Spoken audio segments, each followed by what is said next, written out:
예, 우리 서부 호주 한인연합교회 창립 38주년 주님의 이름으로 축하드립니다. 하나님께서 모든 영광을 홀로 받으시기를 원합니다. 여러분, 요한복음 5장에 보면요, 예수님께서 명절에 예루살렘에 올라가시죠. 예루살렘에 올라가신 예수님이 하필이면 찾아가신 곳이 있었는데 베데스다 못가였습니다. 베데스다 못가에 수많은 병자들이 무리 동함을 기다리면서 누워 있는데, 여러분, 그 중에서도 하필이면 예수님이 찾아가신 사람이 누굽니까? 여러분, 38년 된 병자였죠. 여러분, 그 38년 된 병자가 여러분이 되기를 축원합니다. 예수님이 내 자리를 들고 일어나 걸어가라, 그렇게 말씀하셨습니다. 여러분, 여러분들이 그 예수님의 음성을 듣고 여러분의 삶의 자리에서 담대하게 일어나기를 축원합니다. 여러분의 영혼이 온전히 회복되고 주님께서 주시는 그 믿음 안에서 새로운 도약을 일으키면서 여러분, 주님이 세워주신 높은 곳을 걸어갈 수 있는 여러분들이 되기를 주님의 이름으로 축원합니다.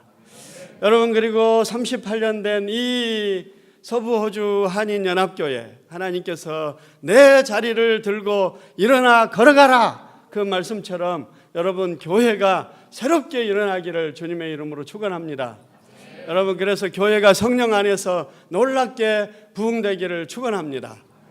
여러분, 언제 제가 여러분을 또 뵙게 될지 모르지만 혹시 하나님 은혜로 또 이곳에 오게 된다면 정말 여러분 삶 속에서 여러분 그 열매를 보기를 원합니다.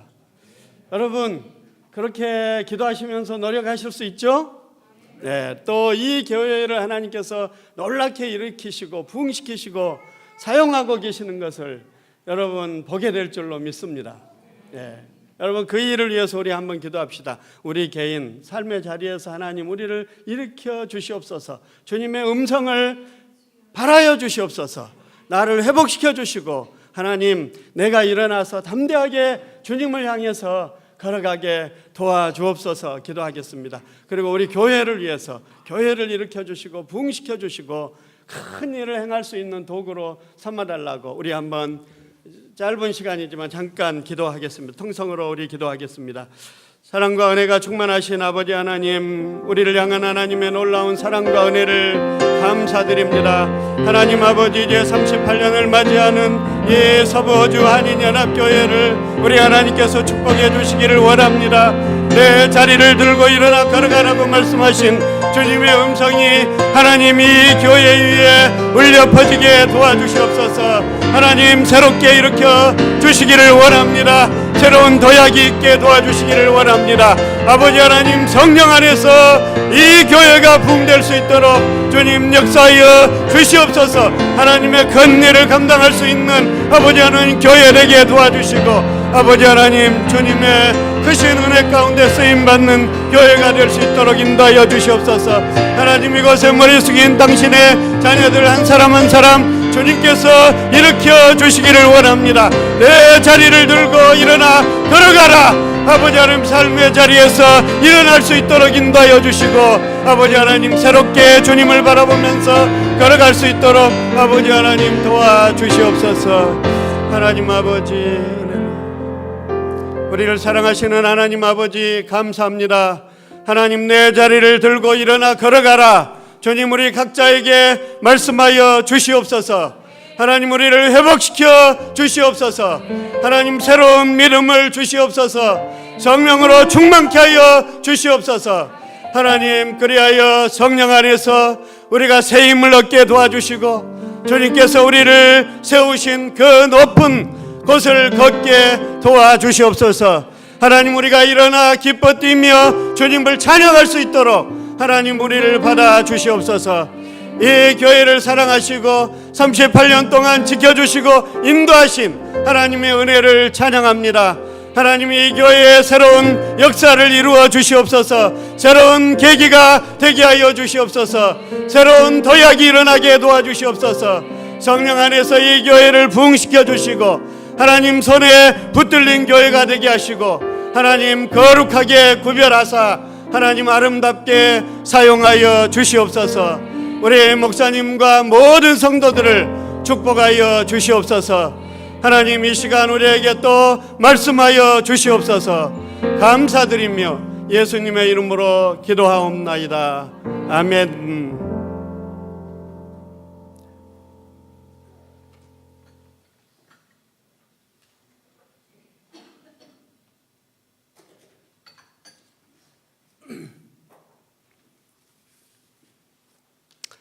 예, 여러분, 우리 삶에는 수많은 선택이 있습니다.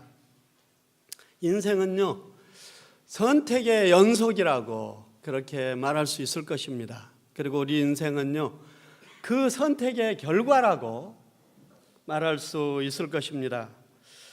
어제 점심 때, 저녁 때 어느 집사님이 식사 대접을 해 주셨는데요. 제가 무엇을 선택해야 될지를 몰라가지고 메뉴판을 한참 들여다보았습니다. 결국에는 목사님이 추천한 그런 종목을 주문을 했습니다. 여러분, 중국집 여기 짜장면집 있는지 모르겠어요. 여러분, 근데 중국집 갈 때마다 헷갈리죠. 아, 내가 짜장면을 먹을 것인가, 짬뽕을 먹을 것인가. 짜장면도 먹고 싶고 짬뽕도 먹고 싶은데 내가 이 시간 무엇을 선택할 것인가. 여러분요, 그런데 기가 막힌 메뉴가 나왔더라고요. 여러분, 짬짜면이라는 게 나왔어요. 옛날에는 그 생각을 왜 못했는지 모르겠어요. 참 우리가 이 짜장면과 짬뽕 사이에서 얼마나 갈등하고 있는지 여러분, 그게 증명을 해주는 것 같아요. 그래가지고 한 그릇을 반으로 나눠가지고 짜장면 절반, 짬뽕 절반. 여러분, 얼마나 이 기막힌 여러분 아이디어입니까? 제가 아침에 예배에 나오면서 오늘은 어떤 넥타이를 메고 예배에 나갈까? 여러분, 그러다가 이 넥타이를 또 선택을 했습니다. 아, 처음과 끝이 같았으면 좋겠다. 그렇게 생각하고 이 넥타이를 메고 나왔습니다. 여러분, 우리가 운전을 할 때 내가 어느 길로 갈까? 여러분, 이런 선택을 하죠. 여러분, 우리 인생에는 중요한 선택이 있습니다. 어느 학교를 갈 것인가? 어느 학과를 갈 것인가? 무엇을 전공할 것인가? 어느 직장을 택할 것인가? 또 어떤 배우자를 선택할 것인가? 여러분, 중요한 선택들이 있습니다. 여러분, 그런데 또 희한한 선택이 있더라고요. 제가 오래전에 한국에 있을 때 들은 이야기인데요. 어느 권사님들이 목사님과 함께 신방을 가는데 목사님이 이제 그 차를 운전하게 됐습니다. 그런데 목사님이 가다가 갑자기 1번 그러더래요. 또 한참 가다가 3번 그러더래요. 그래서 도대체 목사님이 왜 그러시나 나중에 알고 보니까요. 여러분, 우리가 운전하면 막 깜짝 놀랄 일이 있잖아요. 막 끼어들어오는 사람이 있고 또 그냥 화나는 일이 있고요. 막 그럴 때 점잖은 사람도 갑자기 그냥 너무 당황해가지고 어떤 때는 막 욕이 튀어나오잖아요. 그런데 여러분, 목사님이 권사님들을 모시고 신방을 가면서 욕을 하면 여러분 어떻게 되겠습니까? 무슨 은혜가 되겠습니까? 그래서 이 목사님이요, 아주 지혜를 내가지고 저 XX 이것은 1번, 또 2번은 시옷이 들어가는 그런 욕,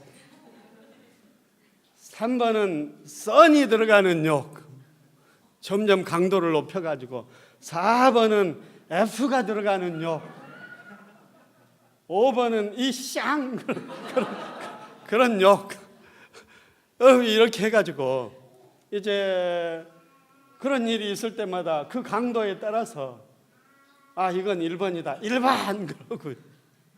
아, 이건 3번이다 3번 그러고요. 여러분, 그렇게 외쳤다고 하는 그런 우스갯 이야기가 있습니다. 여러분, 진짜인지 아닌지 모르겠지만 여러분, 또 믿는 사람은 믿음의 선택을 하기를 원합니다. 하나님의 뜻을 알기를 원하고요. 하나님의 음성을 듣기를 원합니다. 하나님의 뜻이 과연 무엇일까 생각하기도 하고요.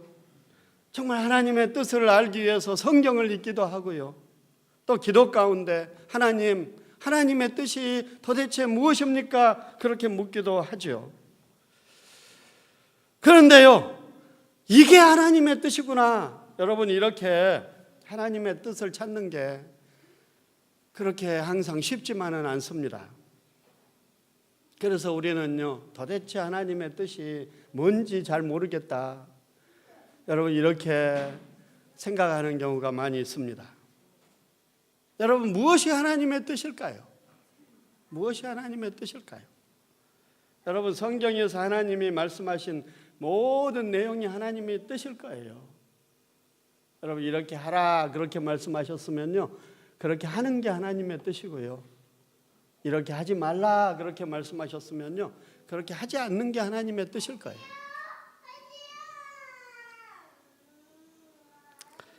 여러분, 그런데 대부분의 하나님의 말씀은 그냥 하라 하지 말라 이렇게만 나와 있지, 거기에 이게 나의 뜻이다, 여러분, 이런 말은 덧붙여 있지 않죠.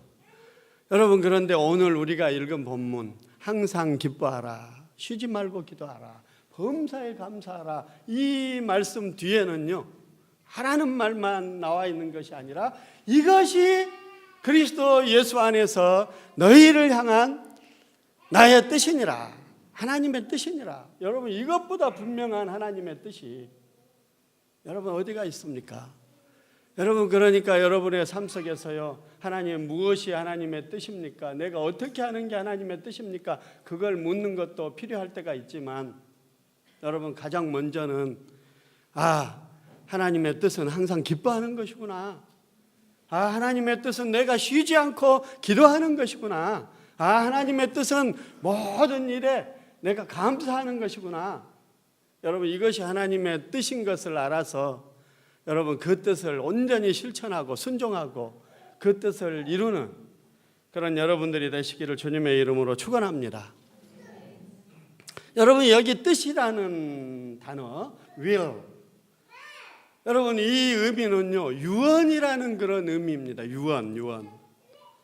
여러분, 남편이 먼저 세상을 떠나면서 아내에게 유언을 합니다. 여보, 슬프더라도 슬퍼하지 말고 정말 씩씩하게 꿋꿋하게 살아, 이렇게 유언을 합니다.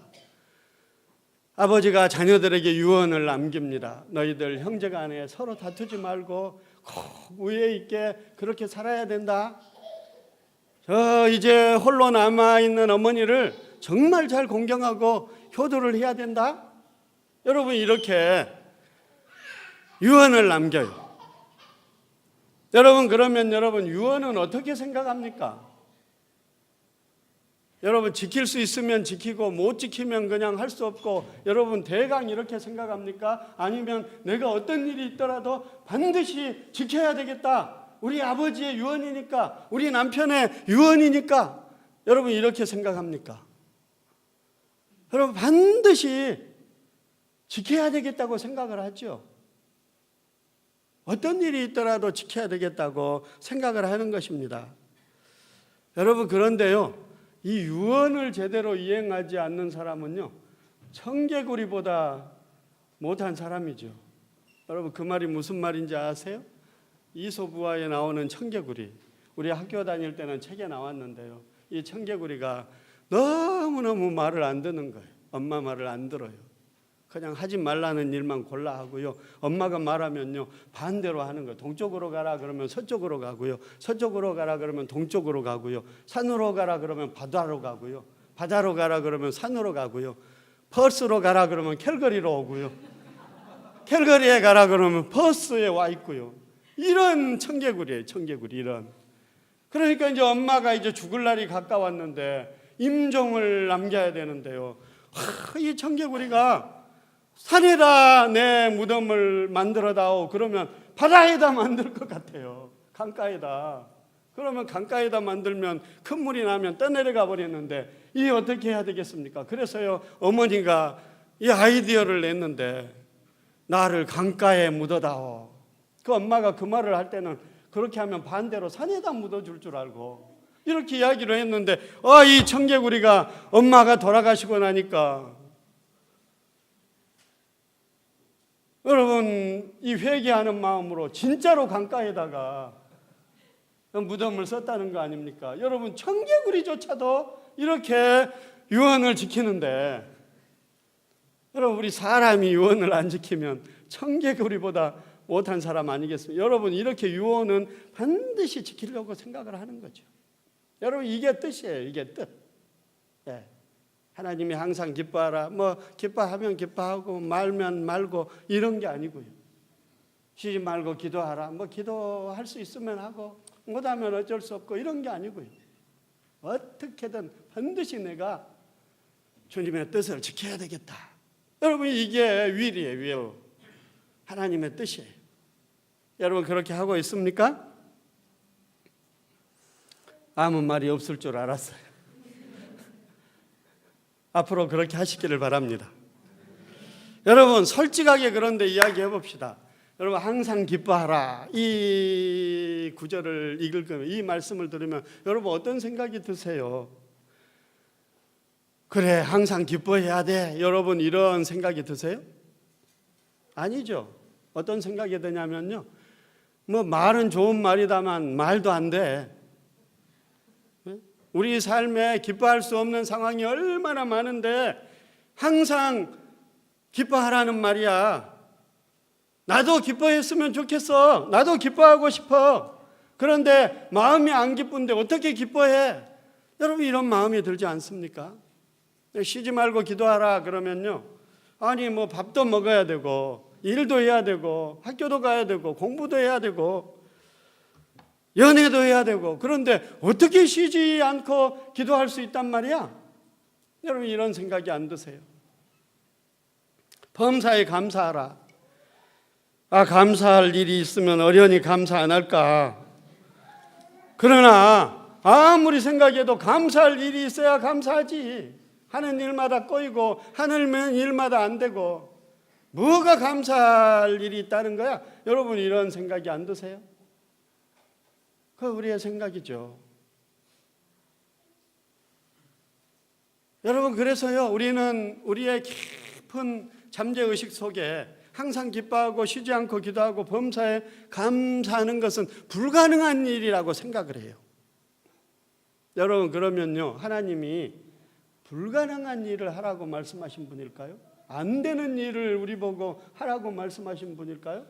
그러면 하나님이 말도 안 되는 분이고 여러분 하나님이 아주 웃기는 분일까요? 삼척동자도 알 수 있는 그런 일을 삼척동자도 할 수 없다는 것을 아는 일을 그냥 어거지로 하라고 하나님의 이름을 그냥 빌어가지고 우리에게 하라고 명령하신 그런 분일까요?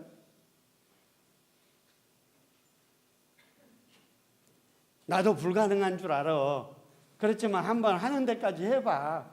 좀 노력이라도 하는 신용이라도 해봐. 여러분 이런 의미로 하나님이 말씀하셨을까요? 여러분 이런 일들이 가능한 것이라고 생각하세요? 불가능한 것이라고 생각하세요? 저는요 믿음은 없지만 가능하기 때문에 하나님이 그렇게 하라고 말씀하신 줄 믿습니다. 여러분 항상 기뻐하라. 여러분 이 말씀은요 그냥 조건과 상황에 따라서 기뻐하라는 말이 아니에요. 여러분 우리가 조건과 상황에 따라서 기뻐해야 된다면요 우리는 항상 기뻐할 수 없어요. 여러분 이 말씀은요 우리의 기분과 감정에 따라서 기뻐해라 이런 의미가 아니에요. 여러분 우리의 기분과 감정은요 모든 일이 잘 되어갈 때는 기뻐할 수 있지만 안 되어갈 때는 기뻐할 수 없어요. 좋은 일이 있으면 기뻐할 수 있지만 어렵고 힘든 일이 있으면 안 기뻐요. 고민과 염려가 있으면 안 기뻐요.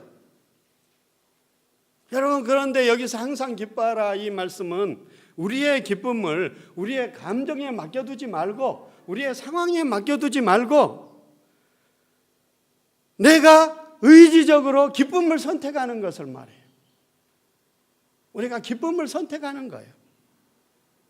상황은 비록 어렵지만 나는 이런 상황 속에서도 기뻐하겠다. 내 주변의 현실과 내가 처한 환경은 비록 기뻐할 수 없고 기뻐하기 힘든 상황이지만 그래도 나는 기쁨을 선택하겠어. 나의 마음은 자꾸 본능적으로 근심, 걱정, 염려, 짜증, 불평, 원망으로 가려고 하지만 나는 그것을 의지적으로 거부하면서 나는 기쁨을 택하겠어. 여러분, 이렇게 기쁨을 선택하는 것입니다. 날마다 기쁨을 선택하고 매 순간 기쁨을 선택하는 것입니다. 여러분, 그렇게 하시기를 축원합니다. 여러분, 우리가 회의를 하잖아요. 회의를. 그러면요, 여러 가지 안건을 내놓고 그 안건 중에서 제일로 좋은 타당한 안건을 선택을 하잖아요.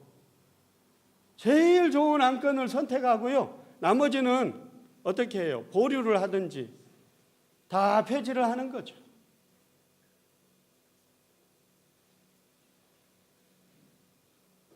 우리 손장로님 회사에서 프로젝트를 할 때요, 여러 가지 프로젝트 중에서 가장 생산적이고 가장 창의적이고 가장 여러분 많은 이익을 남길 수 있는 그런 프로젝트를 선택을 한단 말이에요. 선택을. 여러분, 그냥 아무거나 안 좋은 거 덥석 받아서 진행하는 게 아니라 면밀히 검토해가지고 가장 좋은 걸 선택을 한단 말이죠. 그리고 다른 프로젝트는 보류, 연기, 폐지. 여러분, 이렇게 하는 거예요. 여러분, 항상 기뻐하라는 말씀도요, 이렇게 기쁨을 선택하라는 것입니다. 여러분, 우리는 똑같은 상황에서도 기쁨을 선택할 수도 있고 슬픔을 선택할 수도 있어요. 똑같은 상황도요, 긍정적으로 생각할 수도 있고요, 부정적으로 생각할 수도 있어요. 믿음의 선택을 할 수도 있고요, 불신앙의 선택을 할 수도 있어요. 여러분, 똑같은 사람, 나에게 잘못한 사람이라고 할지라도요, 내가 미움을 선택할 수도 있고 사랑을 선택할 수도 있어요. 용서를 선택할 수도 있고요, 증오와 분노를 선택할 수도 있어요.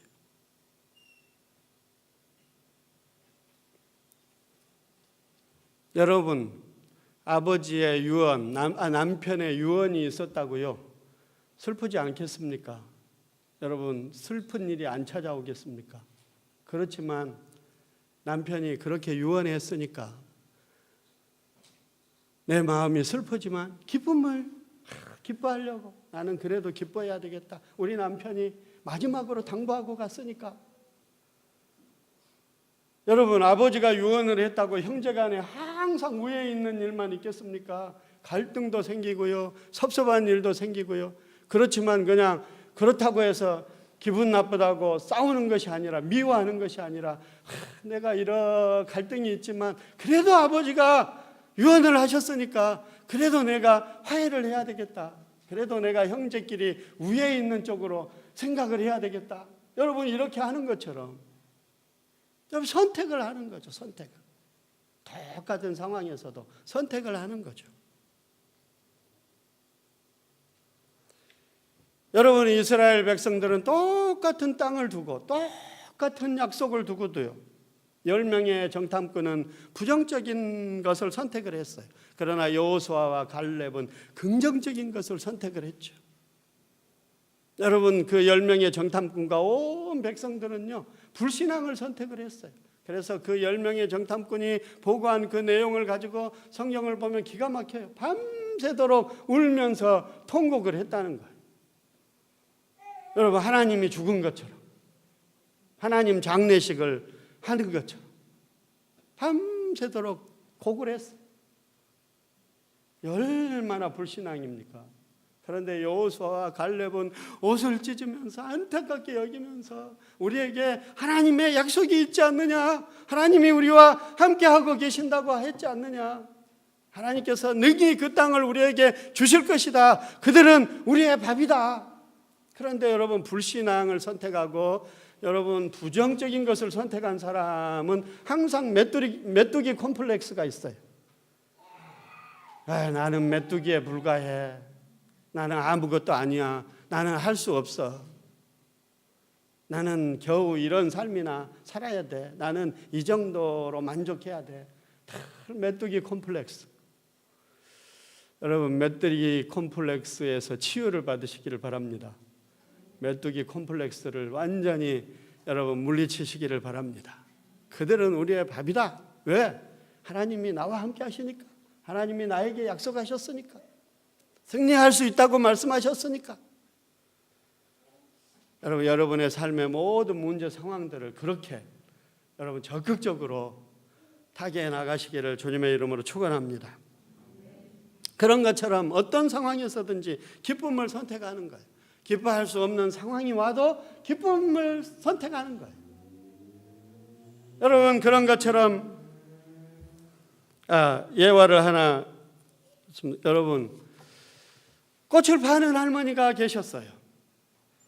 얼마나 인생의 험한 풍파를 많이 겪으셨는지 주름이 깊이 패이고 머리는 새하얗고 등은 꾸부정하고 허름한 옷차림을 한 그런 할머니였어요. 그런데요, 이 할머니는 꽃을 팔면서 항상 얼굴에 웃음을 잃지 않는 거예요.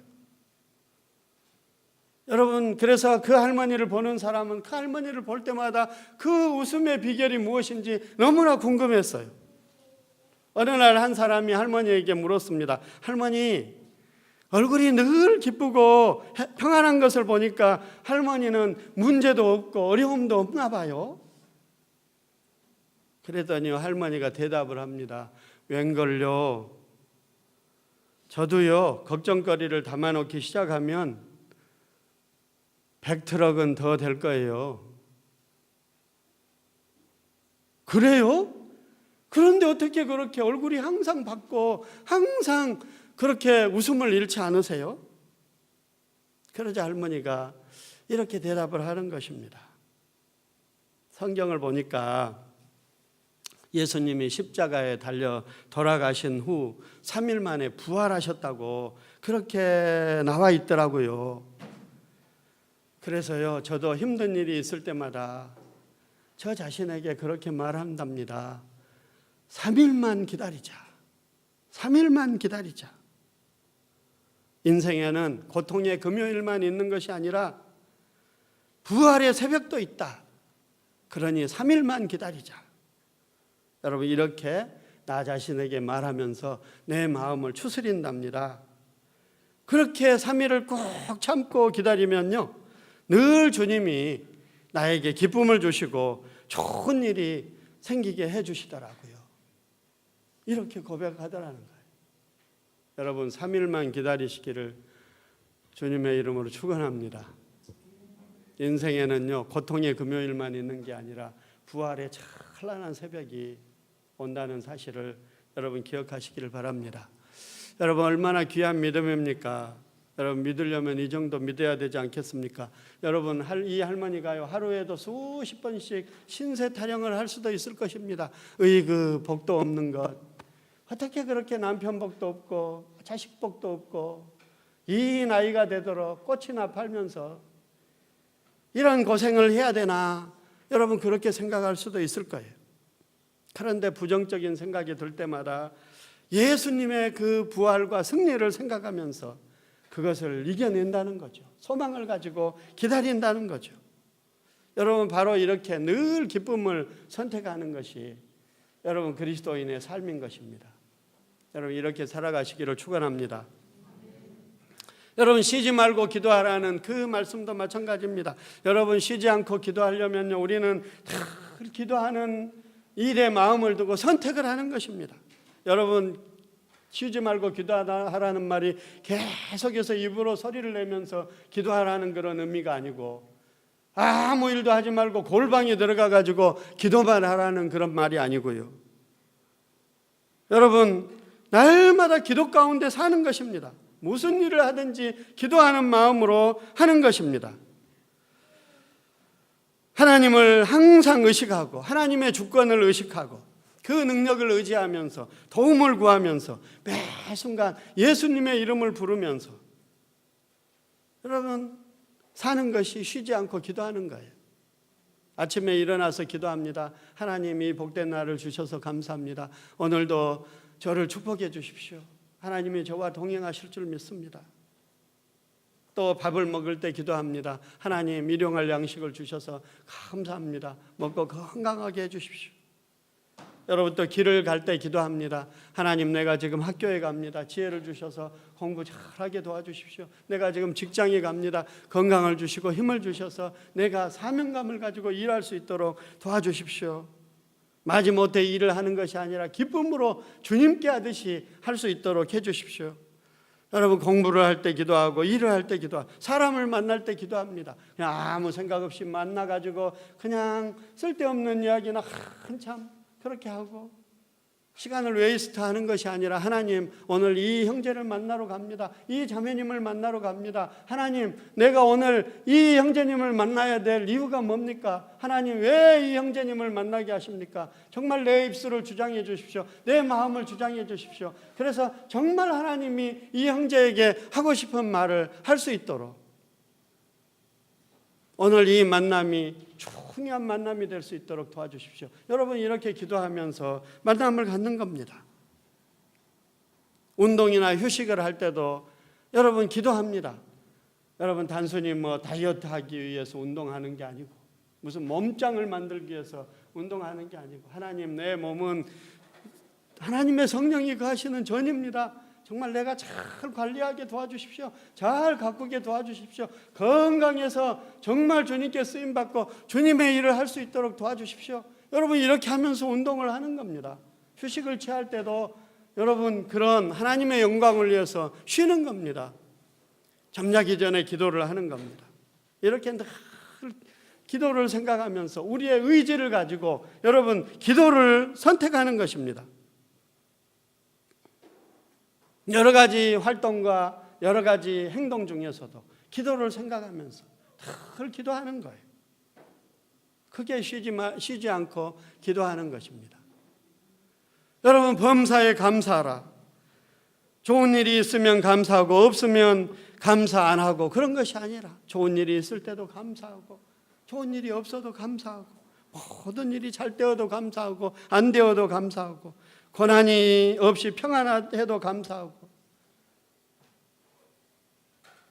고난이 있으면 감사 안 하는 게 아니라 계속해서 감사하고 어떤 일이 있든지 여러분 감사를 선택하는 것입니다.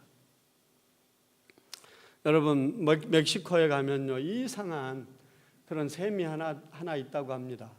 여러분 그 샘은요 따뜻한 물과 뜨거운 물과 차가운 물이 동시에 나오는 그런 샘이라고 합니다.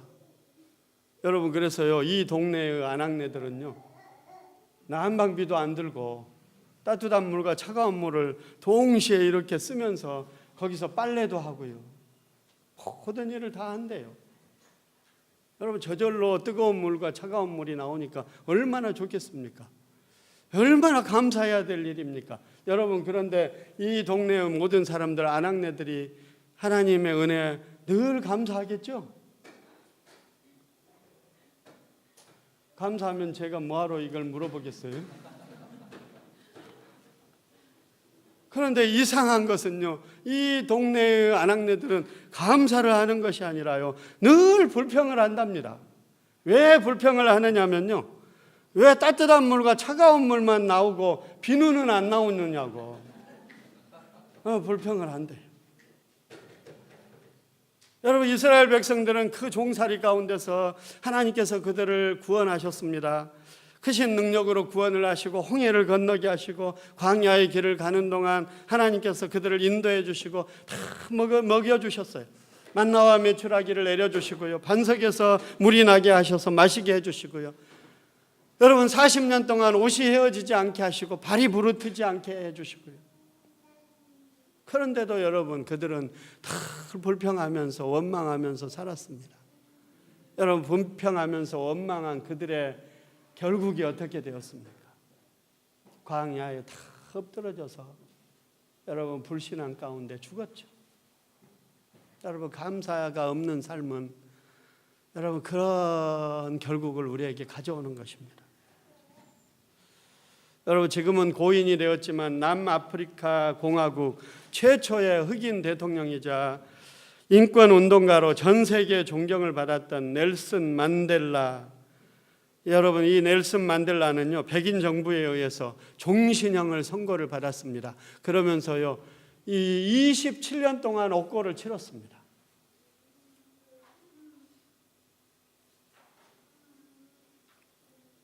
여러분, 그가 추록을 할 때 사람들은요, 그의 건강이 아주 허약해졌든지 병이 들었을 것이라고 그렇게 생각을 했습니다. 그런데요, 70세가 넘는 고령임에도 불구하고 아주 건강하고 씩씩하게 그 감옥에서 걸어 나왔어요. 사람들이 깜짝 놀라가지고, 아니 5년만 이 감옥 생활을 해도 다 병이 드는데 어떻게 이렇게 건강할 수가 있었습니까? 여러분, 그 비결을 이 넬슨 만델라에게 물었다 그래요. 그랬더니 그가 대답을 했습니다. 나는 감옥에서 하나님께 감사했습니다. 하늘을 보고 감사하고 땅을 보고 감사하고 강제 노동을 할 때도 감사하고 늘 감사했기 때문에 건강을 지킬 수 있었습니다. 여러분, 이렇게 대답을 했습니다. 그 후에 그는 노벨 평화상을 받았고요, 대통령에도 당선되었습니다. 여러분, 하나님께서는요, 감사하는 사람들에게 이렇게 기적을 베풀어 주시고요, 더 큰 감사를 허락해 주시는 것입니다. 여러분, 창세기의 요셉이 그런 어려운 고난을 당하고 억울한 일을 당했는데요, 다 복수심에 불타가지고 증오하고, 여러분 이렇게 됐다면 어떻게 되었겠습니까? 여러분, 복수하겠다고 이를 부득부득 갈았다면 요셉은 벌써 틀니를 하고 화병에 그의 생애를 마쳤을 거예요. 그런데 하나님의 뜻을 생각하면서 감사하면서 그곳에서 최선을 다하는 그런 삶을 살아가는 것이에요. 이게 믿음이죠. 하나님을 믿는 믿음이 없으면, 이 세상만을 바라본다면, 보이는 것만을 본다면 어떻게 이런 삶을 살 수 있겠습니까? 그런데 보이지 않는 하나님을 믿고, 하나님께서 이런 고난 가운데서도 내 인생을 주관하고 계시고, 내 인생을 주관하고 다스리는 것은 상황이 아니고 사건이 아니고 사람이 아니고 지금 이 어려운 현실이 아니고 하나님이다. 하나님, 지금도 나의 배후에서 하나님이 나를 인도해 가고 계시고 나를 다스리시고 나의 삶을 주관하고 계신다. 그분은 반드시 그분의 뜻을 이루시고야 마실 것이다. 왜? 그렇게 안 하면 하나님 손해니까. 내가 손해보면 하나님이 손해보니까. 여러분, 그런 믿음을 가지고 여러분 하나님 안에서 사실 수 있기를 축원합니다. 여러분, 감사하지 못하는 것은 불신앙이에요. 우리가 감사할 조건이 없어서, 또 감사할 일이 없어서 감사하지 못한다고 생각할지 모르지만요, 우리가 감사하지 못하는 것은요 불신앙입니다. 여러분, 우리는 무엇을 감사할 수 있습니까? 우리를 구원해 주신 은혜를 감사해야 되고요, 아직도 우리에게 생명과 호흡을 주신 것을 감사를 해야 되고요, 과거에 주님이 행하신 것들을 감사해야 되고요, 하나님께서 우리에게 베풀어 주신 은혜들을 감사해야 되고요, 하나님의 약속을 신뢰하면서 앞으로 또 주실 것에 대해서, 하나님께서 행하실 것에 대해서 기대를 가지고 여러분 우리가 감사를 해야 된다는 것입니다. 여러분, 우리에게 믿음이 없으면요, 사람은 이상한 특성을 하나 가지고 있습니다. 여러분, 그렇게 부족하고 없을 때는 아쉽게 하나님께 구하다가도요, 하나님께서 주시면 그게 당연한 게 돼버려요. 감사하지 않는 것입니다. 원래부터 그랬던 것처럼 거기서 조금만 내려오면 하나님을 불평하고 원망하는 것입니다. 우리가 여러분 모태에서 알몸뚱이로 나왔죠. 언제 가지고 있었습니까? 그런데 우리는 원래 가지고 있었던 것처럼 조금만 어려움이 생기면 하나님을 원망하고 불평해요. 여러분, 그런 마음 속에 여러분 하나님께서 어떻게 복을 주실 수가 있겠습니까? 여러분, 사도 바울은 로마의 감옥에 갇혀 있으면서도 기뻐하라고 말했습니다. 여러분, 우리의 기준으로 생각하면요, 바울은 절대로 감사할 수 없는 그런 상황 가운데 있습니다. 여러분, 바울은 결혼도 안 했죠. 사랑하는 아내도 없죠. 자녀도 없지요. 집도 없지요. 저금 통장도 없지요. 차도 없지요. 아무것도 가진 게 없습니다. 오히려 모든 것을 다 포기했습니다. 배설물로 여겼습니다. 복음을 전하다가 감옥에 갇혔습니다. 여러분, 그러면 주님을 원망할 수 있지 않겠습니까? 주님, 내가 어떻게 살았는데, 내가 어떤 믿음을 가지고 복음을 위해서 일했는데 이럴 수가 있습니까? 여러분, 원망할 수 있을까요?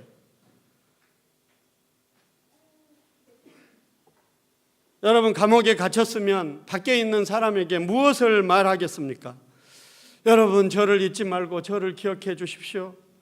저를 좀 도와주세요. 너무 힘들고 외롭습니다. 면회 좀 와주세요.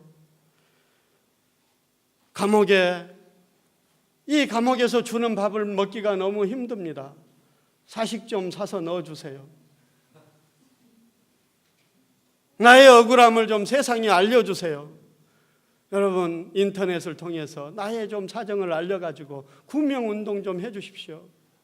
여러분, 이런 이야기 아니겠습니까? 그런데 여러분, 사도 바울의 입에서 나온 말은요, 놀랍게도 기뻐하라, 기뻐하라. 여러분, 감옥 안에 갇힌 사람이 밖에서 자유를 누리면서 활보를 하고 있는 그 사람들에게 여러분, 기뻐하십시오. 내가 다시 말합니다. 여러분, 기뻐하십시오. 아멘. 이렇게 이야기하고 있는 거예요. 여러분, 바울은 어떻게 이렇게 할 수 있었을까요? 그가 하나님이 자기와 함께 하심을 믿었기 때문이에요. 비록 감옥에 있지만 자신의 삶을 하나님께서 그분의 계획과 뜻대로 인도하시고 계심을 믿었기 때문이에요. 이 땅의 소망과 비교할 수 없는 하늘의 소망을 가졌기 때문이에요. 여러분, 이런 믿음이 있으면 어떤 상황에서든지 기뻐할 수 있고 감사할 수 있게 되는 것입니다. 항상 기뻐하라. 쉬지 말고 기도하라. 범사에 감사하라. 여러분, 이 세 가지를 묵상해 보세요.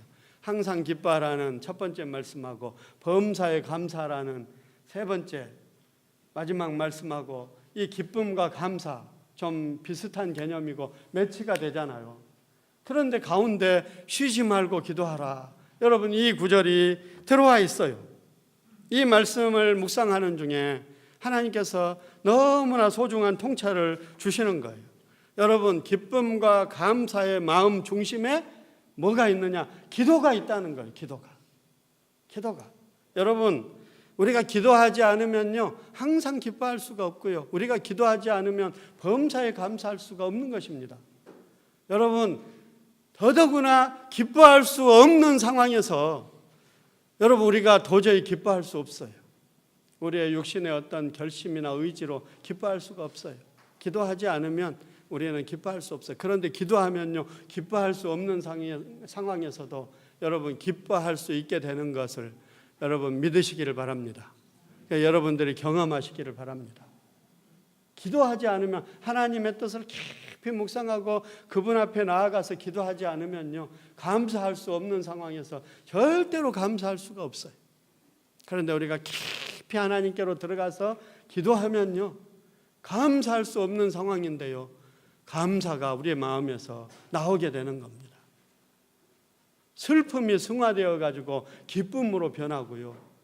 여러분, 절망과 어두움과 그 고통이 승화되어 가지고요, 감사의 고백으로 터져 나오는 거예요.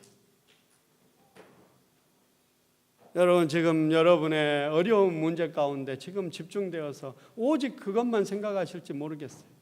그런데 그러고 있는 동안에는요, 절대로 그 문제가 해결이 안 됩니다. 여러분, 시편 37편 4절에 보면요, 여호와를 기뻐하라. 그가 내 마음의 소원을 이루어 주시리로다. 아멘. 그렇게 말씀했어요. 여러분, 우리는요, 우리 소원 이루려고, 우리 야망 이루려고, 우리 욕심 이루려고요, 그것만 온통 생각하고 있는 거예요. 하나님도 그냥 그거 위에서 끌어오려고 하는 거예요. 그런데요, 하나님은 그걸 원하시는 것이 아니라 우리를 하나님의 뜻에 맞게 빚으시기를 원하시는 거예요. 하나님의 뜻에 맞게 그분 앞에 합당한 믿음을 주시기를 원하시는 거예요. 그래서 연단도 하시고요. 우리를 하여금 모든 것을 포기하고 오직 주님만을 붙잡고 의지하게 만드시는지 몰라요.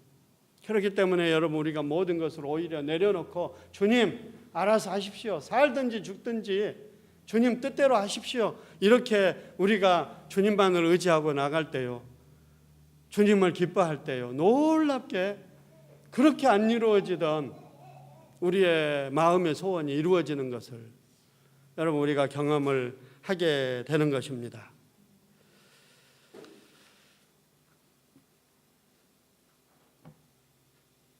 여러분, 빌립보서 4장 6절 7절 말씀에 보면 아무것도 염려하지 말고 오직 모든 일에 기도와 간구로 너희 구할 것을 감사함으로 하나님께 아뢰라. 그리하면 모든 지각에 뛰어나신 하나님의 평강이 그리스도 예수 안에서 너희 마음과 생각을 지키시리라 그러셨어요. 아무것도 염려하지 말아라. 염려 대신 오직 기도와 간구를 해라. 그런데요, 우리는 어때요? 염려하는 시간은 많은데요, 기도하는 시간은 별로 없어요. 염려는 많이 하는데요, 간구는 별로 안 해요. 심지어 교회 안에서도요, 회의는 많이 하는데 기도는 별로 안 해요. 여러분, 모든 일을 기도와 간구로 바꾸시기를 바랍니다. 염려하지 말고. 그러면서 하나님께 아뢰라 그랬어요. 여러분, 하나님께 아뢰일 때에는 뭔가 필요가 있고요, 부족한 게 있고요, 지금 힘든 일이 있으니까 하나님께 지금 아뢰는 거 아닙니까? 도와달라고, 이걸 허락해달라고, 이 문제를 해결해달라고. 그런데 감사함으로 아뢰라는 거예요. 아니, 지금 주셔야 감사하지, 이루어져야 지금 감사함으로 아뢰죠. 지금 아직 안 이루어졌는데, 아직 안 주셨는데 어떻게 감사함으로 기도를 합니까? 그런데 감사함으로 기도하라는 거예요. 감사함으로. 여러분, 왜 감사해야 됩니까? 여러분, 사실 하나님이 계신다는 것 자체가 얼마나 감사한지 몰라요. 하나님이 안 계시면 여러분 어떻게 되겠어요? 우리가 힘든 고통과 어려움 가운데 있을 때 하나님이 안 계시면 어떻게 되겠어요, 여러분? 기도할 수 있다는 게 얼마나 감사한지 몰라요. 그렇지 않으면 우리는 한숨만 푹푹 쉬면서 걱정만 하면서 애만 태우면서 넋두리만 하면서 여러분 그렇게 했어요. 기도할 수 있다는 게 얼마나 감사한지 몰라요. 기도의 대상이신 하나님이 계시고 우리의 기도를 들으시고 기도를 가르쳐 주셨고, 여러분 기도가 필요 없는 거면 뭐하러 기도를 하라 그러시고 뭐하러 기도를 가르쳐 주시겠어요? 기도하면 하나님이 주시고 응답하시고 받게 되니까 너희들 기도해라 그렇게 말씀하시지 않았겠습니까? 여러분, 부모가 안 주려면 뭐하러 달라 그래라 그러겠어요?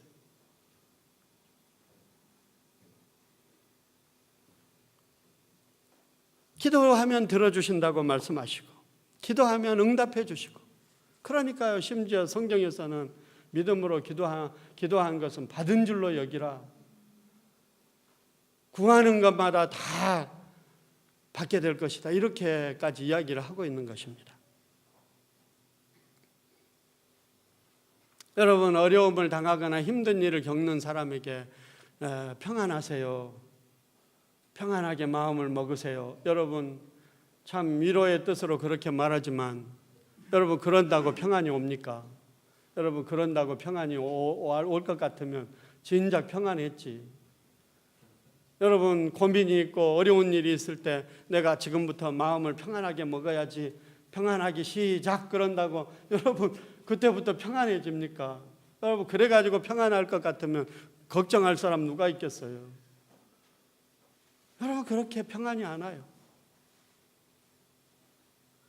평화 평화로다 하늘 위에서 내려오네. 여러분, 평화는요 하늘로부터 내려오는 거예요.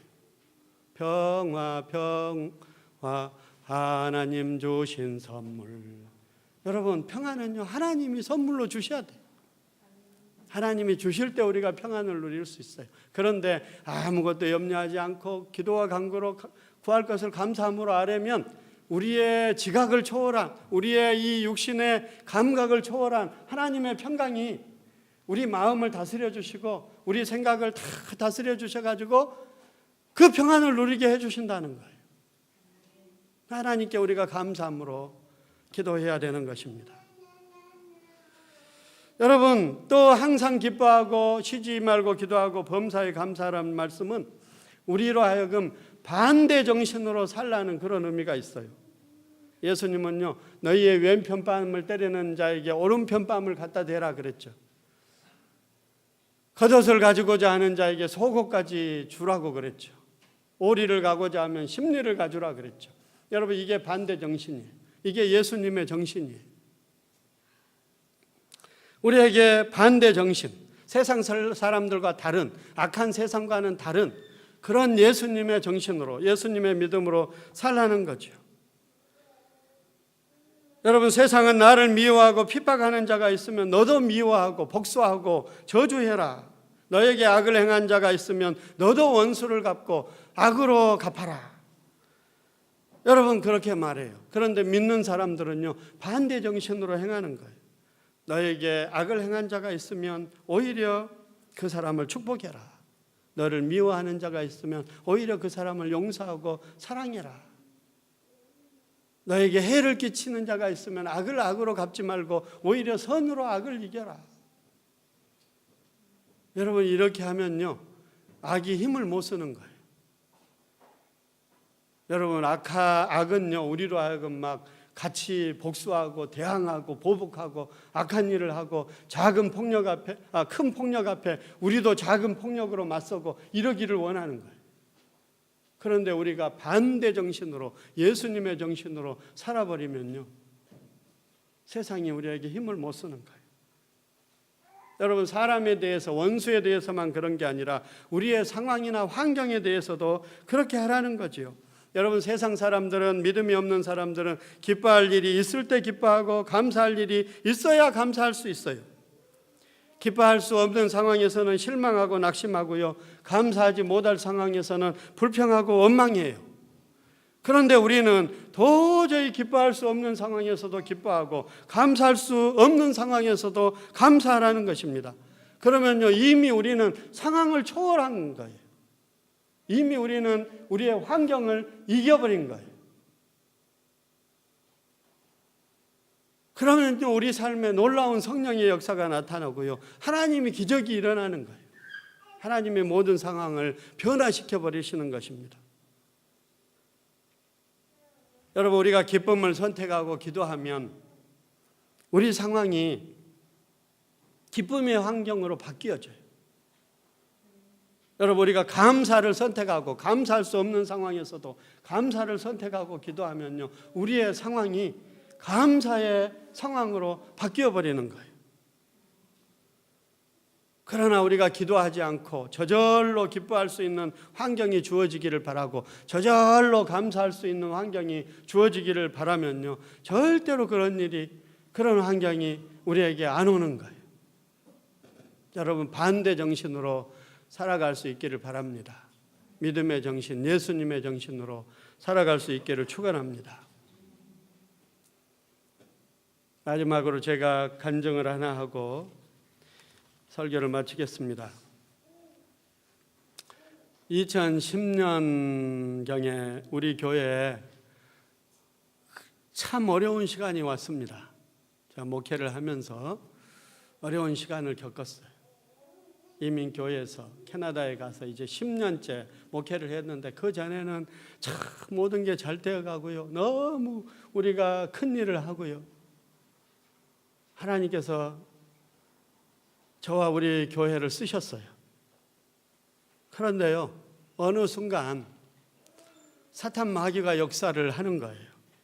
은혜가 빠져나가고요, 사랑이 식어지고요, 오해와 불신이 생기고요, 별거 아닌 문제인데 문제가 되는 거예요.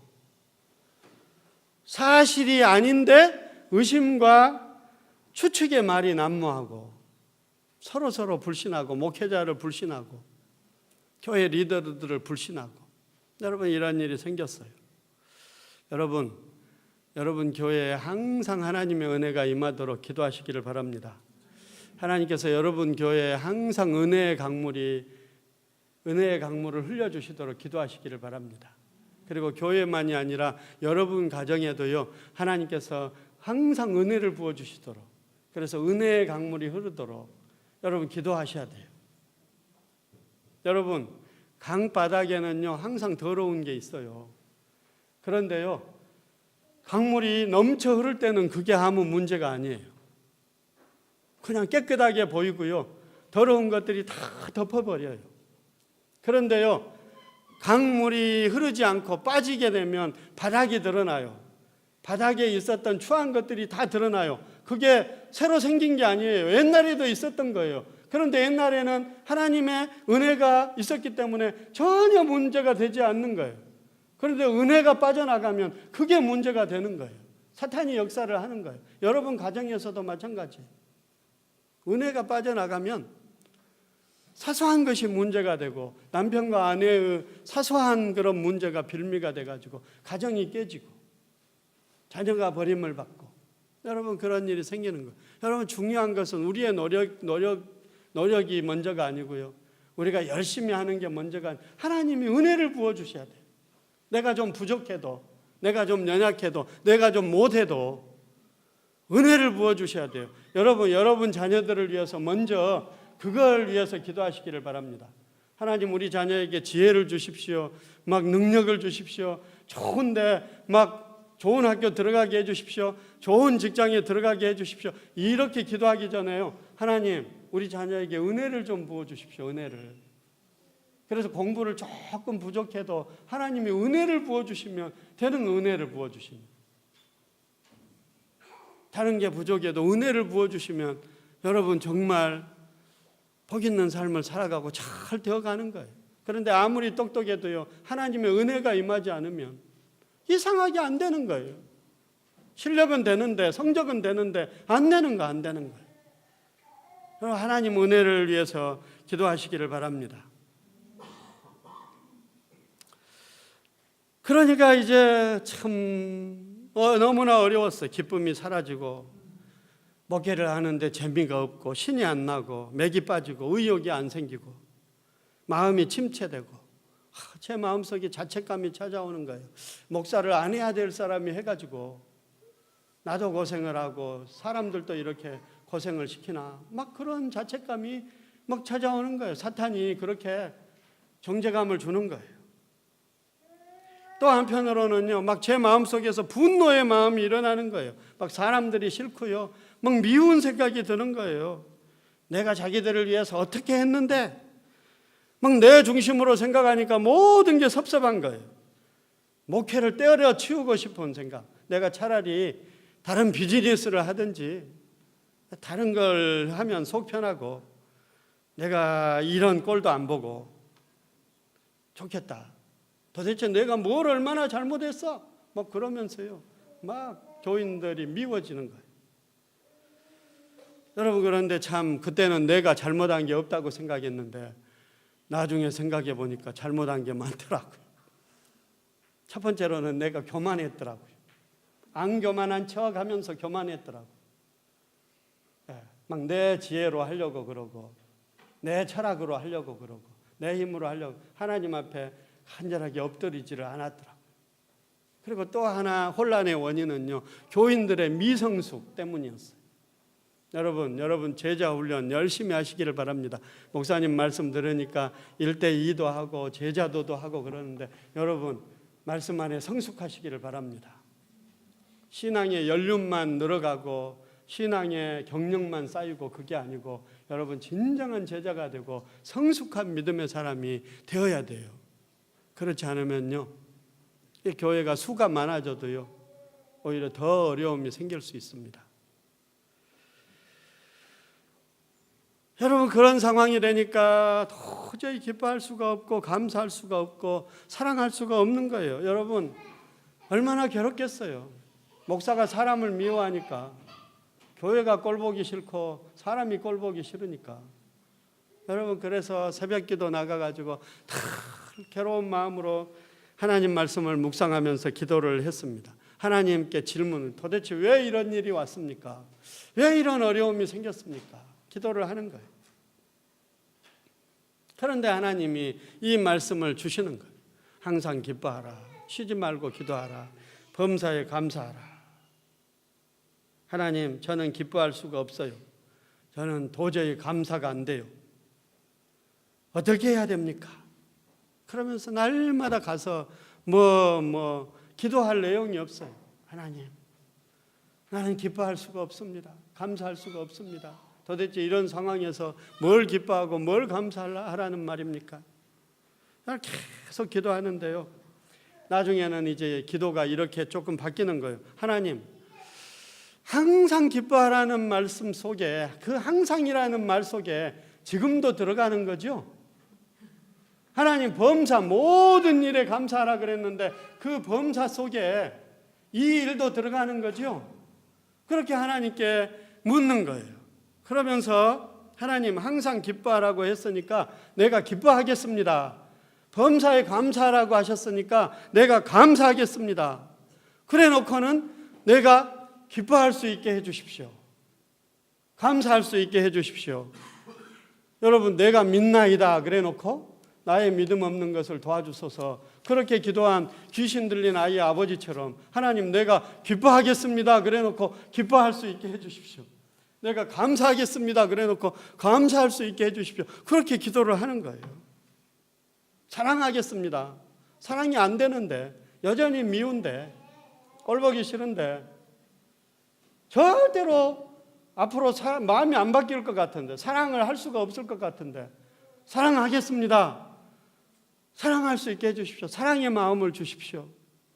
그렇게 기도를 하는 거예요. 여러분, 그렇게 계속해서 얼마 동안 기도를 하는데요, 참 신기하고 놀라운 일이 여러분 생기는 거예요. 제가 그렇게 기도하고 마음을 먹으니까 서서히 모든 게 바뀌기 시작을 하는 거예요. 상황이 바뀌기 시작하고요, 사람들에 대한 마음이 바뀌기 시작하는 거예요. 제 마음이 바뀌기 시작하는 거예요. 그래서 도저히 기뻐할 수 없을 것 같은 내 마음에 서서히 조금씩 기쁨이 생기는데요, 그게 막 밀물처럼 밀려들어오는 게 아니라 여러분, 바다에 그 갯벌밭에 그 물이 빠졌다가 밀물때 흘러들어올 때 이렇게 흘러들어오잖아요. 그런 것처럼 서서히 조금씩 제 마음에 기쁨이 생기기 시작하는 거예요. 사랑하는 마음이 생기기 시작하는 거예요. 여러분, 그래서 더 이상 불평이나 원망이 안 되고 오히려 감사하게 생각이 되고 미운 마음이 사랑의 마음으로 바뀌기 시작하는 거예요. 그런데 제 마음이 그렇게 먼저 바뀌기 시작하니까요, 사람들이 바뀌기 시작하는 거예요. 그렇게 막 저를 뒤에서 험담하고 뒤에서 비판하고 막 그러던 사람들이요, 저에게 가까이 다가오기 시작하는 거예요. 저를 좋아하기 시작하고 다시 사랑하기 시작하고, 이렇게 말은 안 하는데 이 눈빛을 보니까 굉장히 미안해하는 것 같은 그런 마음을 갖고 다가오기 시작하는 거예요. 여러분, 그러면서 하나님이 회복시켜 주시는데 언제 그런 일이 있었느냐는 것처럼 회복이 되고 교회가 안정이 되고, 여러분, 그 고난의 일을 통해서 제가 더 겸손하게 되고 더 하나님을 의지하게 되고, 지금은요 오히려 그런 일이 없었다면 내가 어떻게 그런 놀라운 은혜를 깨달았을까.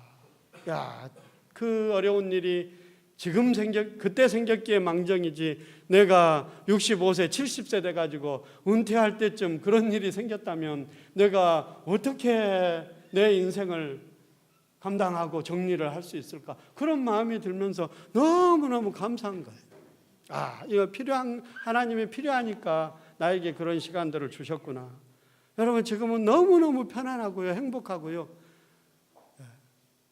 그 일이 있기 전 모든 것이 잘 되어갈 때 하고 너 바꿀래 그러면 바꾸고 싶은 생각이 없을 정도로 너무 감사한 거예요. 여러분, 저는 목회를 하니까 이런 문제를 통해서 고난을 겪었지만 여러분 각자가 여러분의 인생에서 그런 어떤 고난의 문제, 그런 어떤 어려운 시간들이 있었을 거예요. 어떤 분은 지금 그 어려움을 겪고 있는지 모르겠어요. 여러분, 항상 기뻐하라. 쉬지 말고 기도하라. 범사에 감사하라. 우리가 그렇게 할 수 없는 상황에서 그렇게 할 수 있다는 것은요, 우리 안에 예수님이 계신다는 증거예요.